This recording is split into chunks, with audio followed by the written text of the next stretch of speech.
Et je voudrais souhaiter aux blessés prompt rétablissement. Je remercie l'ensemble de ceux qui ont sauvé des gens, qui ont aidé les blessés. En ces moments difficiles, je voudrais exprimer la solidarité, l'unité et le soutien. Il est important que parmi ceux qui, maintenant,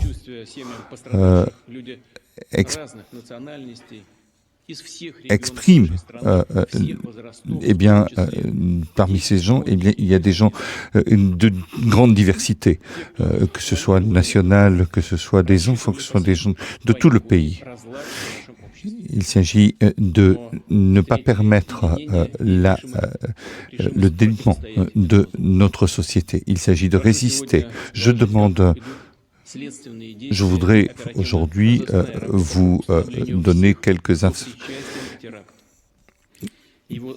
informations sur ceux qui ont participé, ceux qui ont commandité et ceux qui ont organisé cet attentat.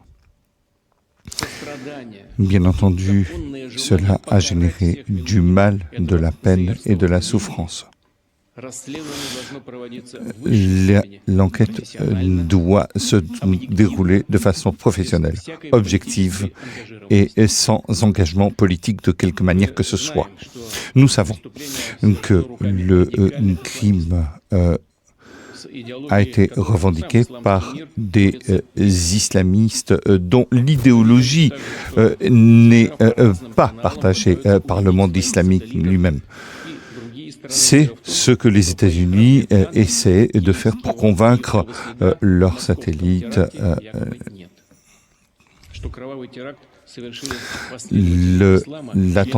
Le fait que l'attentat aurait été commis par l'État islamique contre la Russie et contre le peuple. Ce qui nous intéresse, c'est qui a commandité.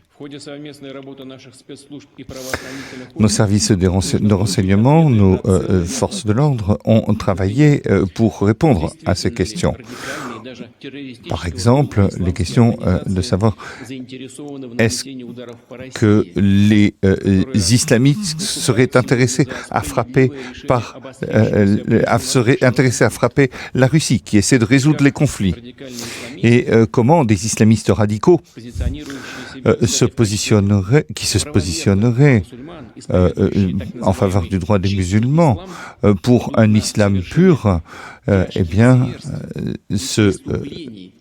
commettraient des crimes qui iraient à l'encontre des principes musulmans. Il y a des questions plus professionnelles s'agissant de ce qui a été commis à Moscou. Une chose est claire, le crime odieux du 22 mars dans la capitale de la Russie, c'est une action, comme je l'ai dit, épouvantable, et qui pose des questions. À qui profite le crime ? Il y a une chaîne de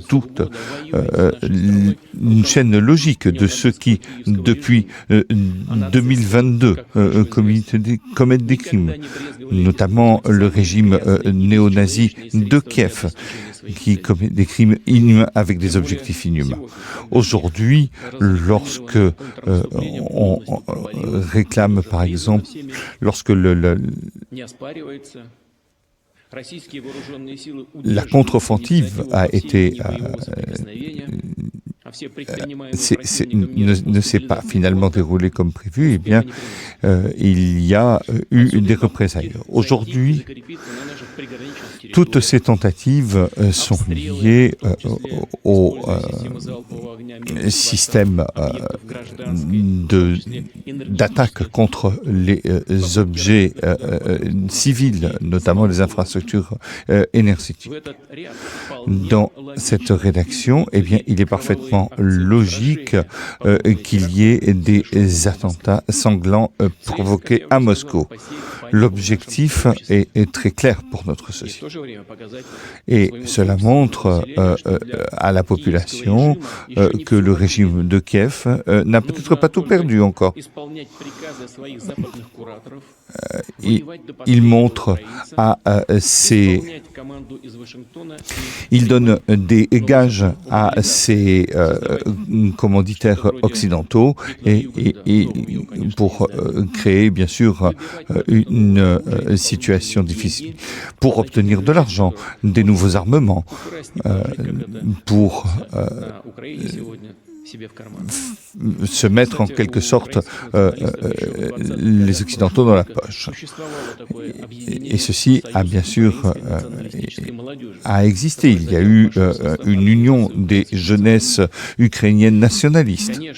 Bien entendu, il faut répondre à la question pourquoi les terroristes, après avoir commis leurs crimes, ont essayé de fuir en Ukraine. Qui les attendait là-bas ? Il est clair que ceux qui soutiennent le régime de Kiev ne veulent pas sponsoriser le terrorisme. Cela dit, il y a beaucoup de questions. Parmi les enquêtes que nous avons, je voudrais vous informer quelles mesures seront prises au niveau fédéral et régional pour soutenir les familles des victimes, notamment du point de vue des services sociaux. J'ai discuté de cette question avec mes collègues à plusieurs reprises, mais nous en parlerons. Je vais vous donner la parole pour que vous en parliez dans les détails. Alexandre Ivanovitch, je vous en prie. Monsieur le Président, notre comité continue donc de mener l'enquête sur donc l'enquête pénale sur cet attentat terroriste. Il y a eu un certain nombre de choses. Le 22 mars, à 18h54, 4 criminels à bord d'une Renault ont attaqué la salle de concert Crocus Hall. À 19h58, les terroristes armés d'armes automatiques se trouvant dans la salle de concert ont ouvert le feu, y compris contre des personnes se trouvant dans la rue. Ensuite, ils ont continué d'ouvrir le feu contre des civils, y compris des personnes se trouvant au sol. Quel que soit leur sexe ou leur âge. Et à 20h11, ils ont quitté le bâtiment après avoir mis le feu. Ils ont repris leur voiture. Il y a eu ils ont atteint des familles notamment qui sont hospitalisées. Les assaillants ont essayé de rejoindre le territoire de Bryansk par l'autoroute pour passer la frontière russo-ukrainienne. Il y a eu ils avaient deux mitraillettes 54 avec des chargeurs et des bouteilles d'essence. Il y a eu des perquisitions et des enquêtes des spécialistes de la Fédération de Russie. Outre cela, il y a eu 200 enquêtes, perquisitions et autres investigations contre des objets qui ont une signification et une importance pour l'enquête. Dans certains appartements, nous avons trouvé des fragments de tissus et des instruments qui ont été utilisés pour la préparation de la CAT. Dans l'automobile, nous avons trouvé un pistolet mitrailleur sans munitions. Nous avons également trouvé des armes et des munitions. Nous avons travaillé avec les experts balistiques pour avec ces 4 assaillants. Eh bien, ils ont été arrêtés. Ils seront présentés aux tribunaux. Ils ont été présentés à un juge. Ils ont reconnu leur culpabilité et ils ont parlé des commanditaires qui les ont aidés à préparer ce méfait. Nous avons également interpellé des personnes qui ont travaillé, donc qui ont aidé à la préparation. Ces personnes seront présentées et ces personnes ont été incarcérées. D'après les premiers résultats de l'enquête, il est démontré que l'attentat a été planifié et préparé. 139 personnes sont aujourd'hui décédées. La plus âgée à 75 ans. Il y a parmi eux 3 enfants. Il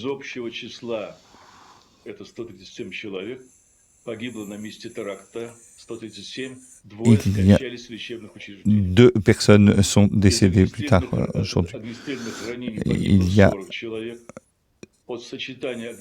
après le résultat suite à l'incendie, à cause des hautes températures, sont mortes 45 personnes. Suite au traumatisme, 182 personnes ont été blessées, qui se trouvent... Il y a aujourd'hui des expertises génétiques et médicales pour parvenir à l'identification des victimes. Il y a plus de 500 témoins à entendre. Dans cette salle, eh bien, nous avons vu que les personnes ont jeté de l'essence sous les sièges, de manière à empêcher l'extinction de l'incendie. Ils ont utilisé des blocs électroniques, des télécommandes et autres. Tout ceci sera étudié. On étudiera également le fonctionnement du système anti-incendie. Les experts travaillent sur ces questions pour permettre les enquêtes et pour pouvoir travailler donc sur les questions de sécurité.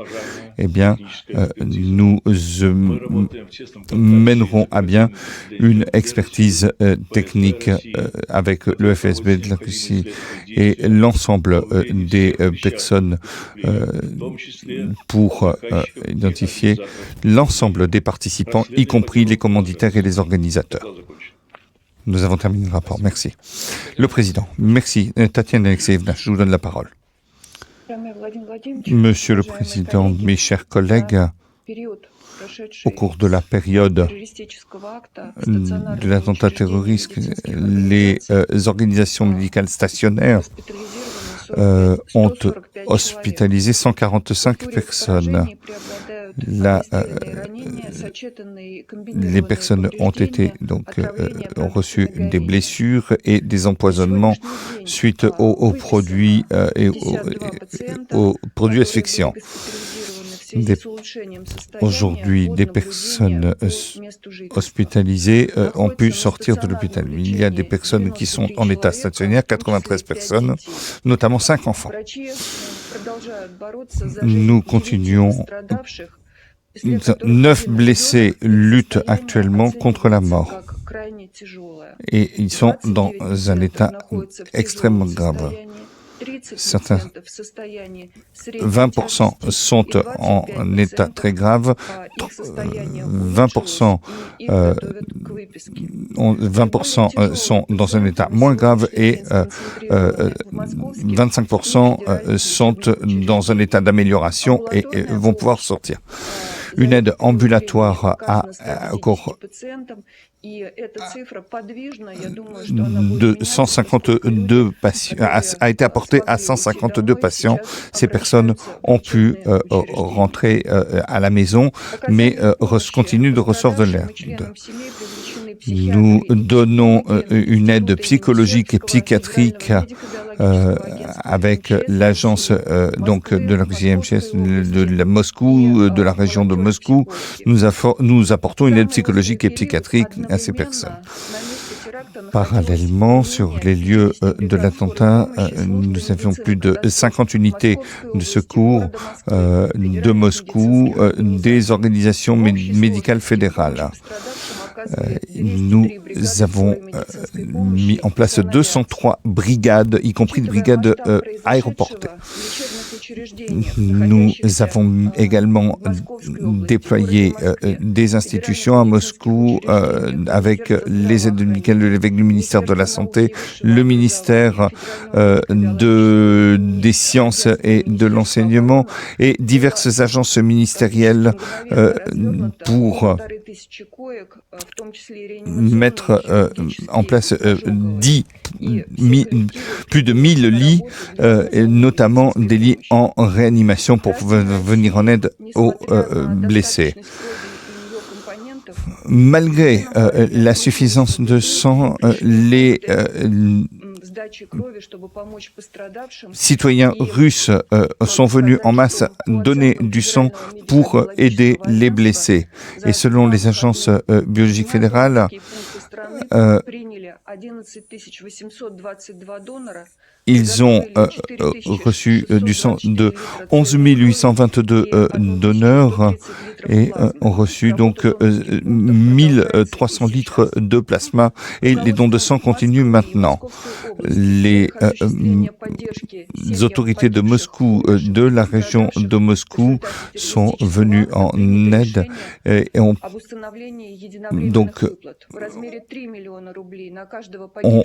ils ont reçu plus de 3 millions de roubles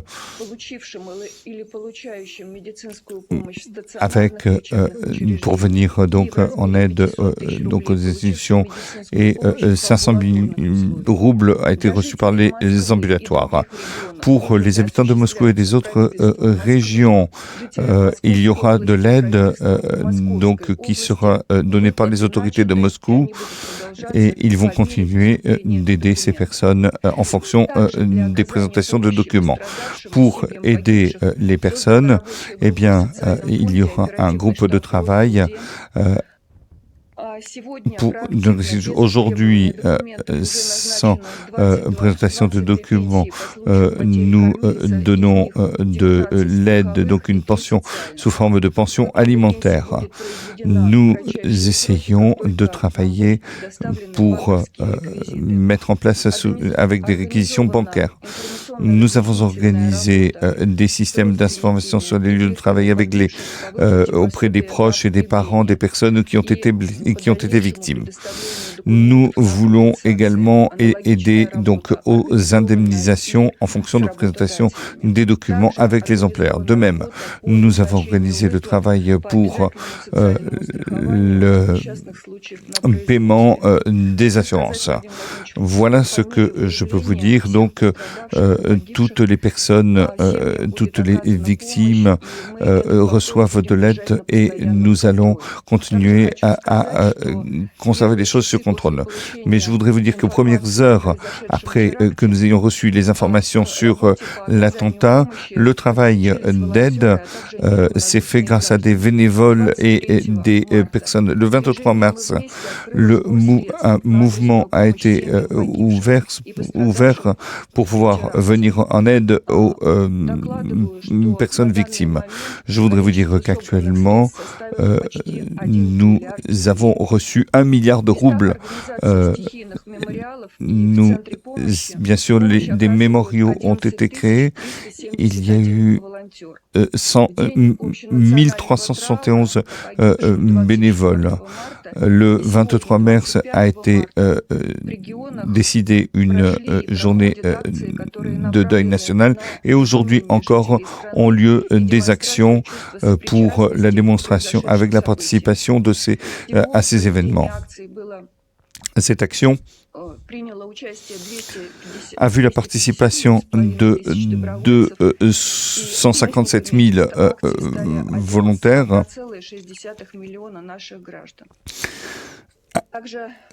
De même, je veux dire que nous avons reçu de l'aide des entreprises, plus de 42 entreprises de transport, des restaurants, des commerçants, des transporteurs et autres ont aidé pour permettre de soulager les victimes. Je veux remercier nos personnels médicaux pour l'aide qu'ils ont offerte aux citoyens, pour tout ce qu'ils ont fait, ainsi ce qui a permis de passer ces heures difficiles.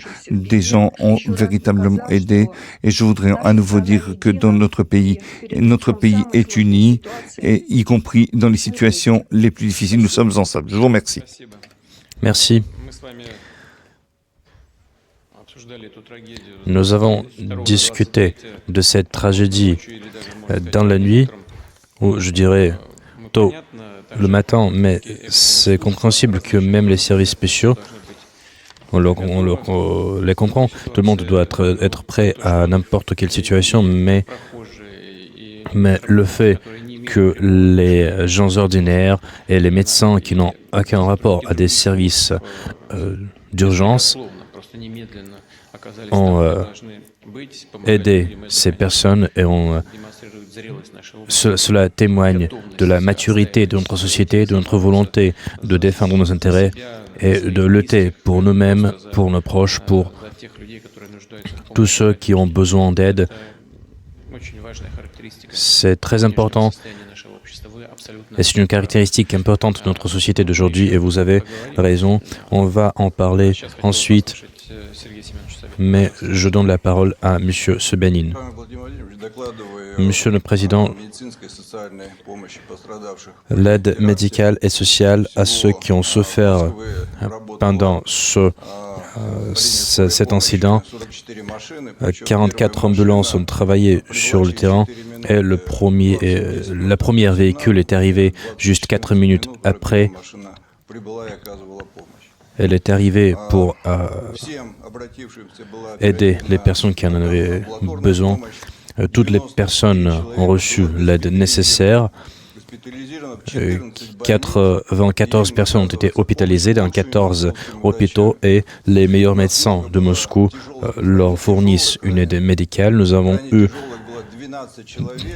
12 personnes dans un état très grave et malheureusement, l'entreprise s'excuse, nous n'avons perdu personne et la plupart d'entre eux ont été admis dans d'autres hôpitaux et la moitié de ces personnes sont dans un bon état et on espère que toutes ces 12 personnes sont vives et 18 personnes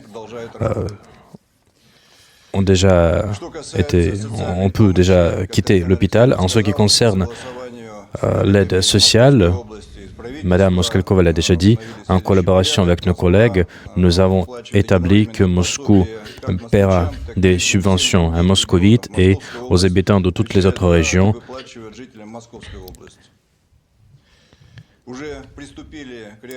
Nous avons déjà procédé à des paiements et 60 personnes ont déjà bénéficié de ces subventions.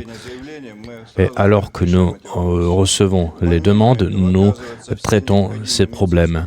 En même temps, nous fournissons une aide nécessaire, une aide personnalisée, notamment aux proches des victimes qui arrivent à Moscou pour trouver leurs proches. Et à ces personnes sont logées dans des hôpitaux, nous les nourrissons et nous apportons une aide nécessaire pour qu'ils puissent trouver leurs proches. Le rapport est terminé. Oui. Andrei Yurevich, M. Sobyanin et tout le monde, tous nos collègues de toutes les régions de la Russie, ils ont parlé de ces personnes qui viennent à Moscou pour trouver leurs proches, qui n'ont pas été blessés, heureusement. Et je tiens à dire qu'il est important, à travers toutes les régions de la Russie, d'où ces personnes sont venues, il faut soutenir toutes les personnes qui ont besoin d'aide, parce qu'il y a des situations différentes. Il y a des personnes qui ont perdu celui qui a gagné de l'argent, donc il faut analyser tout ce qui est lié à ce crime atroce. Il faut aider ces personnes et je vous prie de le faire. Je vous prie d'analyser cette situation d'un œil professionnel, d'un œil humain et de soutenir toutes les personnes qui ont besoin de cette aide. Andrei Yurevich, je vous en prie. Monsieur le Président, dès les premiers instants de la tragédie, j'ai eu l'occasion de vous rapporter et tout le monde reçoit l'aide nécessaire. Je voudrais vous remercier, mes collègues régionaux, mes collègues fédéraux qui ont participé aux travaux de sauvetage. Je voudrais également remercier ces collègues et notre coopération se poursuit et c'est très important pour moi, très important pour prendre de bonnes décisions. Monsieur Sobyanin a parlé du rôle des ambulances, des établissements de santé, des médecins et je tiens à rajouter une chose importante, c'est l'aviation qui est intervenue également.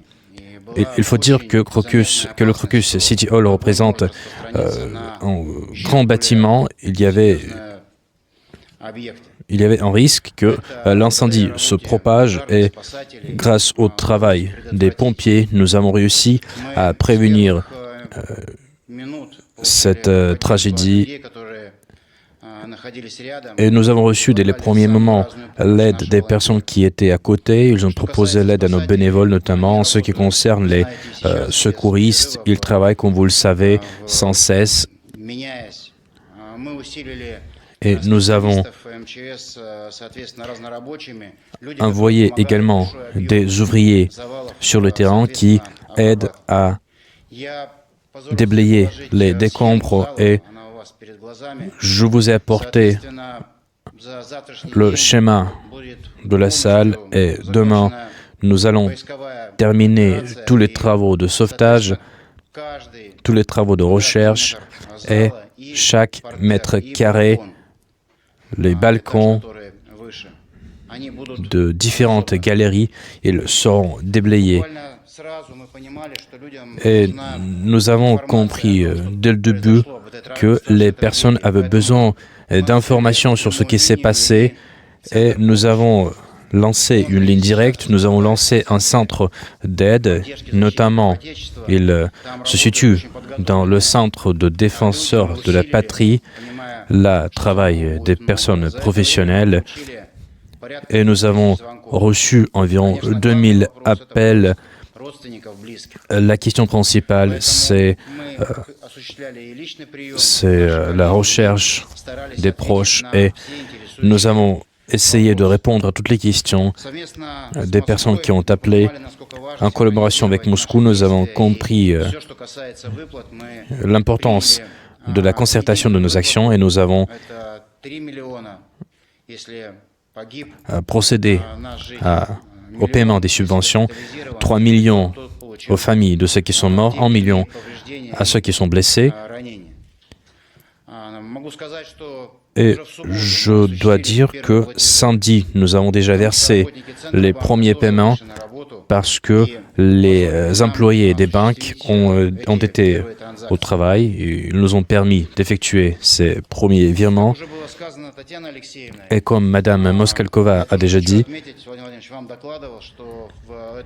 il faut dire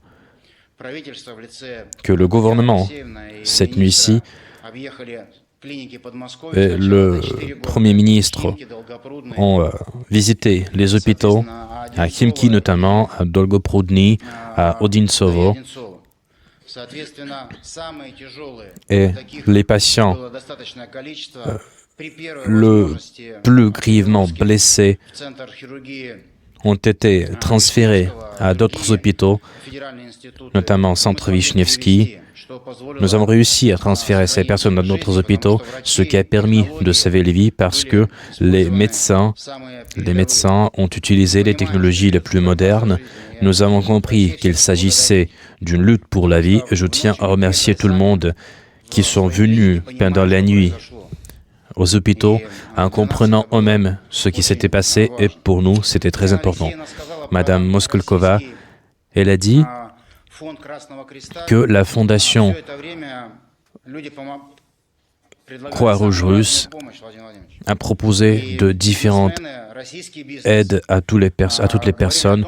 Les hommes d'affaires ont voulu prêter assistance à tout le monde et je suis reconnaissant à tous les milieux d'affaires qui ont participé à ces travaux, mais 420 000 transactions ont été faites pour payer les subventions aux blessés. Nous avons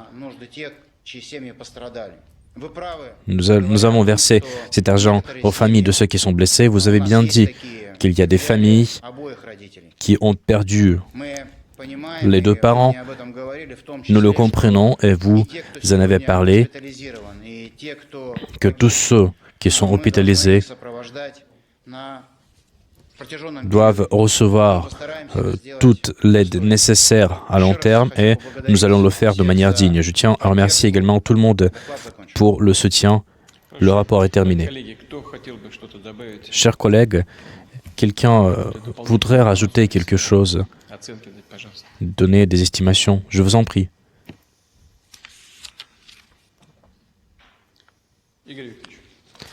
Igor Viktorovitch. Monsieur le Président, chers collègues, l'attaque terroriste nous a fait fixer les objectifs très importants pour empêcher de pareilles tragédies, pour aider aux personnes qui sont blessées. Et je tiens à remercier que dès les premiers instants de la tragédie, tous les services ont travaillé de manière coordonnée. Ils continuent à travailler et dans notre travail, nous avons attaché une importance particulière au blocus des fausses nouvelles qui alimentent des conflits régionaux, qui essaient de semer de la panique dans la société. Et selon notre demande, nous avons supprimé des fausses nouvelles depuis plus de 200 ressources sur Vkontakte, sur Odnoklasniki et sur d'autres sites. Hormis de ces fausses nouvelles, il y avait des informations qui déstabilisaient la situation et notamment ces informations ont été publiées dans les médias respectueux. Nous avons dû démentir ces informations. Nous avons appelé les médias à n'utiliser que les données officielles et nous avons analysé les travaux des agences de contrôle. Il s'agit ici des mesures anti-incendie, antiterroristes.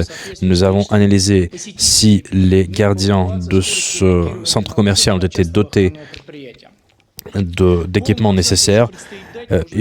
Nous allons ensuite donner les estimations nécessaires, mais il faut dire que l'attaque terroriste a été plus majeure qu'on ne l'ait prévu.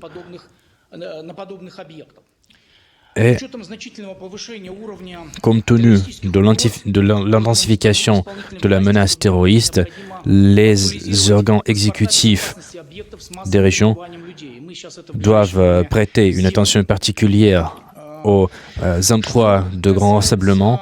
En ce qui concerne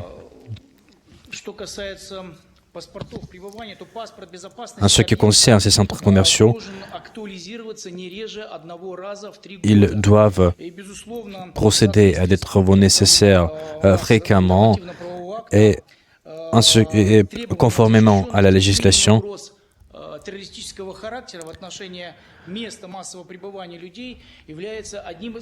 il est très important de mener de tels travaux pour empêcher de telles attaques terroristes. La législation a été adoptée en 2018 et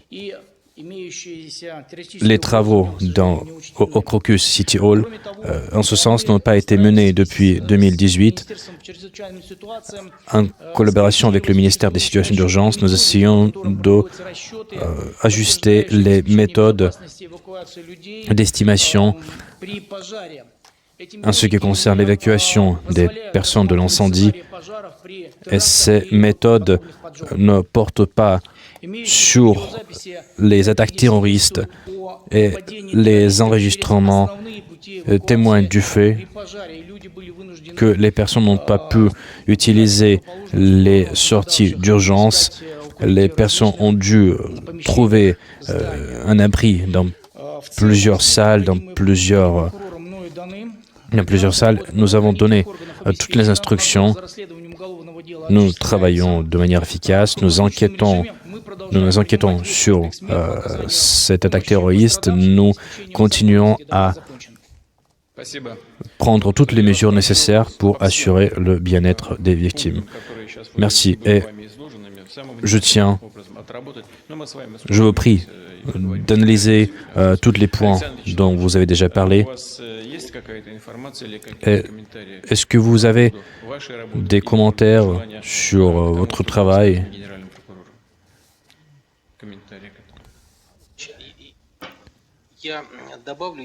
Je voudrais rajouter une chose, si vous le me permettrez.